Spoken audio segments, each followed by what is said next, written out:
I've spent the last 6 years transforming a dirt lot with a tiny house on it into a productive urban homestead, and today it's looking amazing, so I'm gonna take you along and give you the full tour. So we're standing here in the raised bed garden, which is an homage to the original Epic Garden, which has since been not only not a garden anymore, but it's actually demolished. The house is completely gone. So this is all I have left here, guys. But what we have here is 17 different raised beds with so much growth in them, it's hard to believe. In the beginning, when I first got this property, I actually took a very cheap rototiller and kind of scraped it along the clay ground and made a very sad in-ground bed here until I switched over to this method. What we did is we put mostly large raised beds in, we filled some logs in the bottom, and then we put as high quality soil as we could find up top. And as the years have rolled on, these beds have become by far some of our most productive for that kind of workhorse garden vegetable that you'll be pulling out and bringing into the kitchen or giving to family and friends or using in any recipes.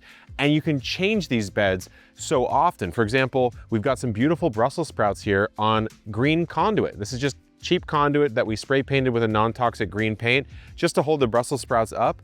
Last year, last season, even the last couple months, this was something completely different.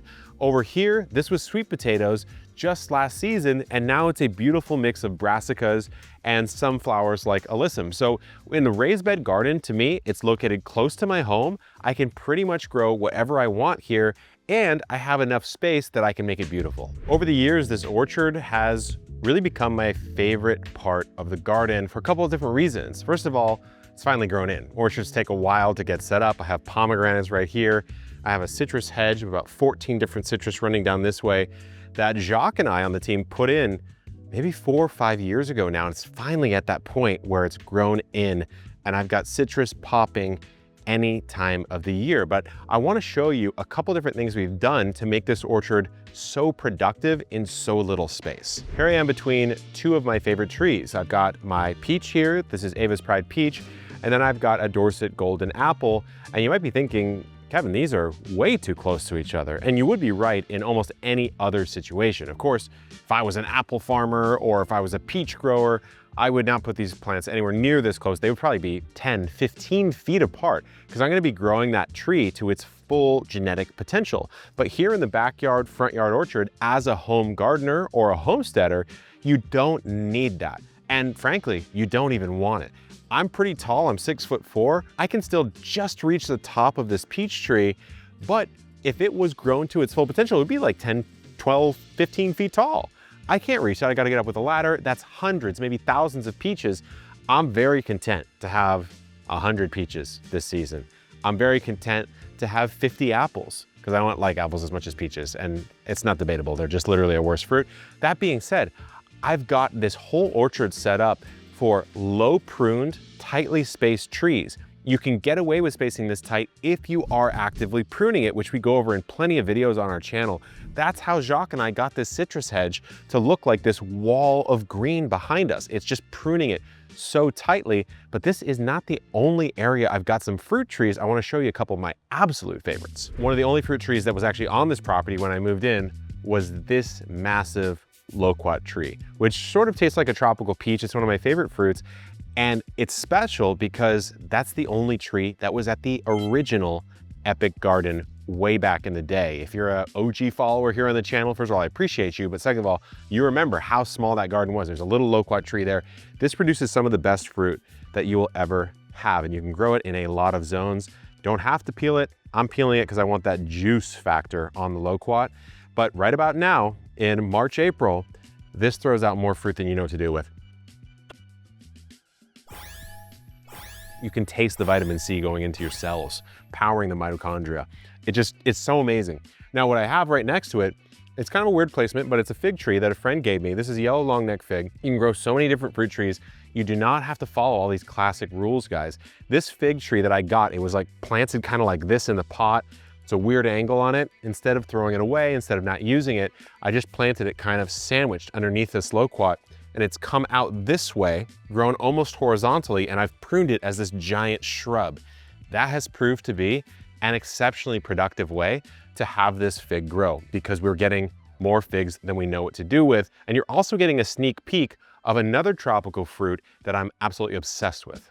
These little yellow orbs that I'm very carefully going to lightly fondle are one of my favorite fruits. It's the dragon fruit. I've had a love affair with this plant for about 6 or 7 years now, ever since I had my very first one flower. They're a very interesting plant because they'll flower in one night. It will open, hopefully get pollinated, and close in about 12 to 16 hours, which almost never happens in the plant world. It's absolutely fascinating. But these dragon fruit line what I call dragon fruit alley, the pathway from my front yard to the back garden. I've got 6 different varieties here. The way we decided to plant these, and I think it works really well no matter where you are, no matter how you're trying to grow dragon fruit, is we put them in our epic raised beds. We put just 4 of our corner pieces together, formed these little beds, and we built a trellis, which you can see a full guide on the channel step by step, because what dragon fruit wants to do is come up, fall down, and then produce these fruit right here, which a sort of hoop style trellis will allow you to do. It's a fantastic way to grow this plant. And the only thing I'll say is if you think about experimenting with this plant, but you're like, I don't want to, I feel like it doesn't taste that good. It's like a bland kiwi, I've heard. It's true if you get it at the grocery store, because this plant does not ripen once it's been harvested. And to transport it, it has to be harvested early. So if you're ever gonna taste the true potential of a dragon fruit, you need to grow it yourself. So this is the last area of the front garden that I wanna show you in today's tour. I'm calling it now Artichoke Meadow. It used to just be an artichoke patch, and it's been watered for many years by my laundry machine, believe it or not. There is a little pipe that comes out of the wall of the house right over there, runs into a trench right over where I'm standing that's kind of has a smile shape. Of course, I have to use biodegradable laundry detergent, but it ends up watering this. And for the most part, we don't have a lot of active irrigation from the city coming into this area. And even if we aren't running laundry, we've got rainwater collection. This is one of many tanks here at the homestead, pulling directly off of the roof, filtering it, and storing it here. And then if it overflows, it'll actually dump right here. So this area, while it doesn't technically have any active irrigation, is being watered enough to support artichokes and all of these beautiful plants that we've sprinkled in here. In fact, what we did at our seed company, Botanical Interest, we came out with these things called seed shakers, all killer seed that does a specific job, like maybe it attracts hummingbirds, maybe it brings in certain pollinators. I just opened that up, sprinkled it in this area, and boom, a meadow has sprouted. So not only will I be getting artichokes, I can enjoy my beautiful bougainvillea, but I have all of these amazing flowers here that bring a lot of soil benefits, but also a lot of pollinators. So welcome to the backyard garden. Just a month ago, this would have not looked so pretty because this pond that we put in 3 years ago was in a state of disrepair. This is a pseudo-natural pond that our friends at Aquascapes helped us build, which means that it relies on natural ecosystem principles to work, meaning the biofilter up here has to be working and filtering out all sorts of different particulate matter. The fish and the plants that are in here, my beautiful koi, they need to be doing their part as well. And for a while, it kind of fell into disrepair. We just fixed it on a recent episode of the Epic Homesteading channel, which you should definitely go check out. And it's looking better than ever. It brings so much peace to this space. Not only that though, it brings a lot of wildlife that you wouldn't expect. Crows, all sorts of different mammals will show up, whether they be domestic or not. And we'll also see species of birds that we haven't seen until we added this water feature. On top of that, sitting by this pond and in a radius maybe 5 to 10 feet around it, it is markedly cooler, creating a bit of a microclimate in this area, which has allowed us to plant things that wouldn't have worked in other parts of the homestead. Some of these natives, this is a salvia right here. We have some interesting grasses and maybe a couple weeds here and there, would not do so well if they weren't planted right around this marginal area. And then what you see behind me is something that I'm very proud of because we've grown it twice successfully now. And this is a massive, massive wall of passion fruit. It's the Frederick variety. It does incredibly well in a lot of different climates. There are some cold hardy passion fruit you can grow as well. This is the money does grow on trees plant, guys, although it is technically a vine. You go to a grocery store here in San Diego, Zone 10B, $4.99 per passion fruit. We grow easily over 400 on this plant every single year. That's $2,000 of pure, delicious, fresh, ripe passion fruit. But the vine itself is hiding a secret behind it. Okay, so behind this passion fruit is a 5,000-gallon water cistern that collects all the rainwater off of my small, about 1,000 square foot home. It actually travels off of the roof through some filtration under this entire section here and drops in at the back side of the vine. In rainy seasons, which admittedly we don't have many of here in San Diego Zone 10B, I really valued collecting as much water as I can. I can repurpose this water, let's say to refill the pond, to irrigate all of the plants around the pond, or with the help of a pressure sensitive pump that I have attached to this cistern, I can actually irrigate any part of the garden that a hose will reach. And we've done it many times. We've had our grapevines, which I'll show you in a second, or just some of the orchard you see over this way, irrigated by pure rainwater, even in a city that only gets about 8 to 10 inches a year.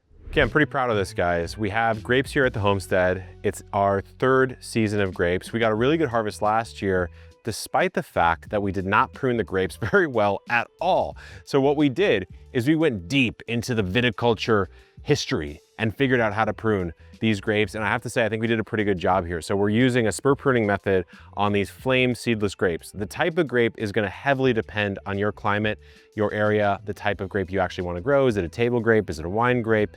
In our case, I just wanted some big old flame seedless that does really well in a warm climate. But the thing you want to notice is we got the main trunk coming up the wall. We have these horizontal wires. There's 3 of them, but we're only using 2 right now. And you've got 1 shoot coming off each side, left and right, left and right. And then what you'll do is you'll allow these canes right here to start producing. So this one, this one, this one, this one, all those are going to produce hopefully 1 cluster of grapes or more per cane, and then you'll prune it back. So grapes, I think, is probably the most intimidating crop I've had from a pruning perspective. It took me a good couple hours of studying all the different methods to really understand how it works. We did do a full video on it you can check out, but it's so weird because what they'll do is they'll just call every single part of the plant a different name, but it's like the same thing. For example, a spur is a cane that's been cut, a cordon is a cane that's a year old. It's just very confusing, but nevertheless, we've got grapes. I highly encourage you to do backyard grapes. It's one of the more rewarding crops you can grow. We're here in the backyard in-ground garden, which has gone through many changes over the years. In fact, when I first started working here, I put, I think maybe 1 4x4 bed, and then eventually it was 8 4x4 beds in this very geometric grid pattern. Jacques, the garden hermit on the team, influenced me to take a bit more of an organic approach, and you can see that playing out today here. This was our first experiment at Epic Gardening of growing pure in-ground and really cultivating soil over many seasons. So I want to show you how that played out. So the first year, what we did here is, again, sort of a pathetic rototill, I guess I would say. I just didn't go deep enough. And I'm not really a big fan of tilling in general, which would be breaking up the soil. But that first year, especially in a new property that has been neglected for many, many years, there's not a lot of life in the soil to speak of. So coming through with a very vigorous rototill down 6, 8, 10 inches or so, working in some organic matter in the way of bulk compost, I think is a really good thing to add in, especially if you have heavy soil like we did. We have very, very thick clay soil. Wanted to work and loosen that up a little bit. We got great results in that first year, but we've never had to do that again. We'll just amend the soil with some more compost year after year, and you can see the results. I mean, look at this kale. I am 6'4". It comes up almost to my chin right here, just as one kale plant. We're getting incredible productivity out of this in-ground garden. So as you mature as a gardener, I love raised beds. I love in-ground. As I want to grow and experiment with more creative planting ideas, sometimes in-ground allows you to access those in a way that beds can't, although it can also be the total opposite. There's plants that I would pretty much always grow in a raised bed, like harvesting sweet potatoes in a raised bed is very fun. Harvesting delicate root crops like parsnips or carrots in a raised bed, sometimes I prefer that. I don't want to break those off when I pull it out of hard soil. But this garden has become probably the most peaceful spot. You can hear the pond over there. The chickens are clucking right over this way. There's a little table right here. You can sit, have some coffee, chill, do whatever you want. It's become a source of peace instead of something that feels a little bit more like a chore. So I do have some chickens here at the homestead. It's not all plants, and I've raised them all from chicks. Not eggs, but day-old chicks. This is Butter right here, one of my very first. Unfortunately, I had 10. I only have 5 now as Butter runs from me, because the reality of keeping backyard hens is that you are gonna lose some sometimes to disease, to predators. Although we've only ever lost 1 to predators, it was a total fluke. because we have a protected coop here. But it's just part of the journey. But there's so many benefits to having backyard hens that, to me, even though it ends up not actually being cheaper than just buying eggs, it's still worth it, because you get the companionship of your hens, you have their presence here, which is of course very calming, very fun, but you also get the eggs, and you get them as recyclers of a lot of the compost and garden scraps that make their way out of a garden when it comes time to harvest. You know, you grab a bunch of carrots out, cut the tops off, throw them in here. They love to eat it. And what are they going to convert that to? Chicken manure, which can then be cycled into the compost, broken down, and it goes back into the garden. So you have this really beautiful cycle. Right now, they are not eating garden scraps. They're actually eating these little black soldier fly larvae from a company called Grubly, who's actually our official chicken feed sponsor. We love their stuff. They love, love, love these things. And it adds a little bit more protein, a little bit more calcium to their diet. So I love my hens love me. I highly recommend you guys do that if you are thinking about starting a homestead style project in an urban or suburban environment. So as I sit here in the middle of the garden that I had no clue would look like this 6 years ago, I have to say, it feels pretty good. Both literally, the sun on my skin, the wind kind of blowing by me. I can see all these different little critters flying around in the air, doing their job here in the garden. But there's such a sense of satisfaction of cultivating a space like this. And yes, this is a pretty big garden, guys. Clearly, we do this for a living here at Epic Gardening. We have the time and the resources to put into a space like this. But when you're starting out, just like I did, on an apartment or condo balcony, growing microgreens, growing a little houseplant, that is where the journey begins. Where that journey takes you could be something like this, could be that forever, could be a little homestead garden, could be a couple raised beds. It doesn't really matter. It's about getting started and enjoying the benefits that the garden will provide to you. It really is not just about the food that you grow. It's about how you feel in the space, the people you can invite into the space. There's so many different benefits. I can't imagine a world in which gardening is not a part of my life in some form or fashion. And I hope the same for you. So you can check out all of our guides on how to do that by subscribing to our channel right here. And if you do want to start gardening this season, then grab some seeds from us. We stock over 750 varieties of vegetable, herb, and flower seeds at botanicalinterests.com or at over 5,000 nurseries around the country. It's the white packet with the beautiful illustrations on it. You can't miss them. We'll see you next time. Good luck in the garden and keep on growing.